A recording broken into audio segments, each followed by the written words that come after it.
dia tidak berani menatap muka sosok tersebut yang cukup menyeramkan dan juga kejam.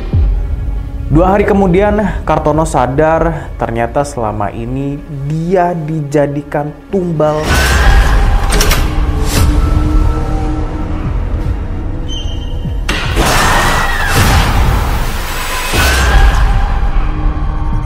Halo kerabat Nightmare, saya Arman. Selamat datang di Kismis, kisah mistis. Ini kisah nyata terjadi di kota Rembang, Jawa Tengah, dan nama serta alamat yang kita ceritakan di sini sengaja kita samarkan demi kenyamanan yang bersangkutan.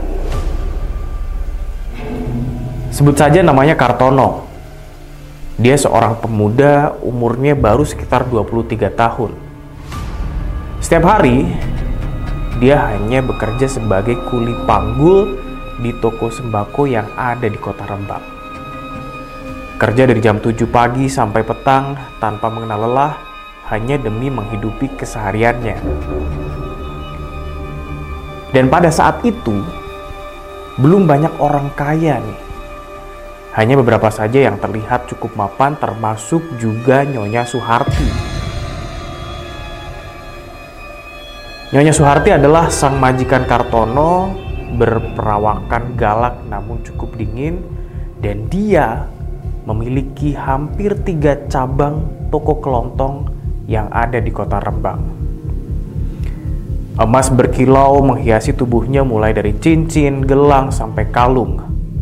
Bahkan mungkin bisa dibilang Nyonya Suharti ini seperti toko emas yang berjalan. Kartono baru bekerja sekitar 3 bulan dan ia masuk dan bekerja di situ sebagai pengganti karyawan sebelumnya yang tak lain adalah tetangganya sendiri yang sebelumnya bekerja dengan Nyonya Suharti sudah hampir 1 tahun.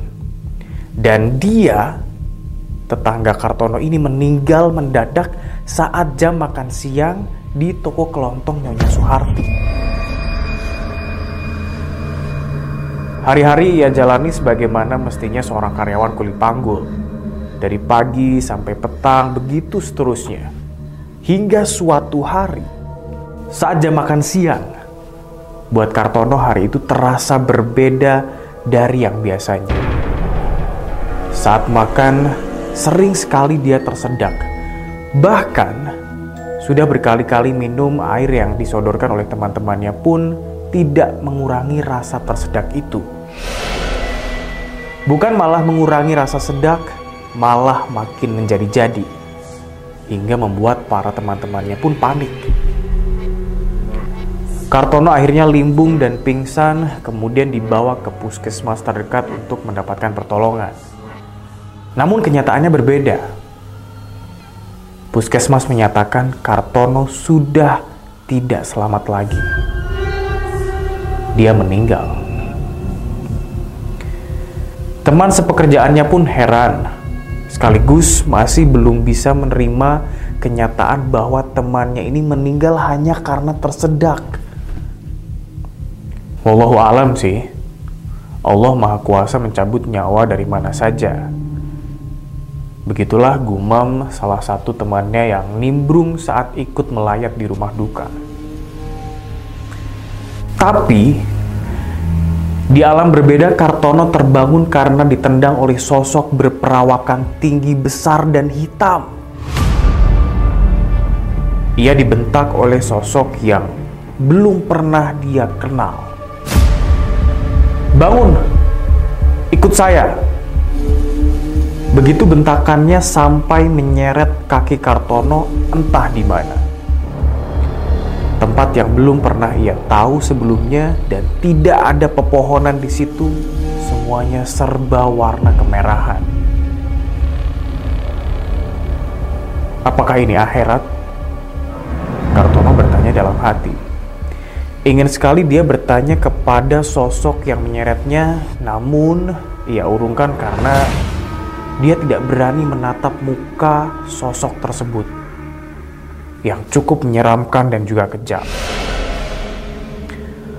Selama perjalanan, dia melihat beberapa orang jenis manusia lalu lalang dengan tampang yang cukup lelah.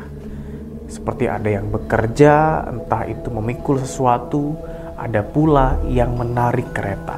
Lalu ada juga yang selalu mengepel lantai, ada juga yang bertugas tiduran di depan WC hanya untuk menjadi keset dan diinjak-injak. Di situ tampak juga segerombolan manusia yang dicambuk sampai berdarah-darah. Ada pula beberapa wanita telanjang yang tugasnya melayani nafsu para setan atau iblis. Di situ Kartono mendapatkan tugas sebagai pembersih WC atau jamban. Tapi jamban itu bentuknya cukup aneh. Belum pernah dia melihat jamban sebegitu besarnya. Ia kerja dari pagi sampai malam, makan pun cuman 1 kali. Itu pun Kartono tidak pernah mau memakannya. Karena yang dilihatnya bukan nasi, tetapi belatung. Dan berbeda dengan orang lain yang malah lahap memakannya.